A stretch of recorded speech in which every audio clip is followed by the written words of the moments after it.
Var redzēt, koks ir izpūjis un paskatīt jau ir zemē. Jā, un te ir piemērs, kā nevajag darīt. Pie mums māju numuros ir jaunums, risinājums problēmai. Koks sapūs, paskatīt nokritīs, tā kā šitā reklapušā.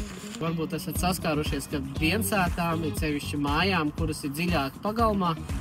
Ir problēma izvietot paskastīti tā, lai viņi būtu tuvāk pasniekam pie ceļa. Un pie ceļa bieži vien nav kur pielikt paskastīt. Nav ne sētas, ne īsti staba. Pat arī koki diezgan reti ir ceļa malās. Un mums ir risinājums paskastīte uz staba vai vienkārši stabs ar pamatni aizmugurē, kur jūs varat pielikt gan paskastīti, gan šīs plāksnes privāta īpašuma zīmi vai kaut kādu norādi. Mums ir dažādi izmēri, gan platumā, gan garumā. Varam pielāgot jūsu vajadzībām. Arī staba garumi ir dažāda garuma, krāsas ir dažādas. Kā arī mums ir risinājums apaļcaurulē.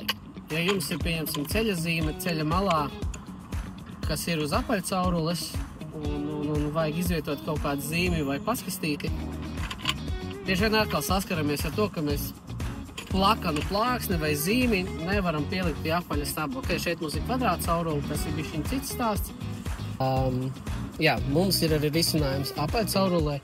Un kā es arī minēju iepriekšējos video, ka tā ir problēma, kā lai plakanu virsmu pieliek pie apaļas caurules. Un te cilvēki mēģinājuši likt apaļu stabu, tad ir skrūvējuši plāksni ar savilcējiem, likuši klāt un mēģinājuši piestiprināt un pabalstījuši ar ķieģelīti.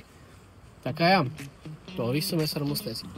Šis variants un šī plāksne un stiprinājumi ir domāti priekš zīmēm, paskastītēm. Jā, kaut kā tā. Bet, ko es nepastāstīju pēc galam, mēs arī šīs paskastītes piedāvājam personalizēt. Varat apskatīties mājaslapā, kur šeit ir bilde, kā tas izskatās. Ar jebkuru jūsu informāciju, nemest reklāmu, vai vienkārši jūsu adrese, vai cipars, vai jebkāda cita informācija. To mēs varam personalizēt, jums izgatavot, mēs jums uzlīmēsim, iepakosim un nosūtīsim. Arī neizskatās smuki. Šo mēs jums arī varam palīdzēt, uzlīmēt jau gatavu paskasti, lai nav jākrāso, kā saka. Vai vienkārši paskastīt ar uzlīmu vai jau pilnu komplektu. Tā kā jā, šīs variants mums ir liekams uz staba, nāk ar visiem stiprinājumiem, plāksni, un atsevišķi mūsu mājaslapā var pasūtīt attiecīgu zīmi, kādu jūs vēlaties. Vai tas ir privāta īpašums, ceļš viensētām, tas ir izteikti, aizliegts iebraukt, vai jebkura cita ideja vai brīdinājuma zīme. Paldies, tiekamies mūsu mājaslapā.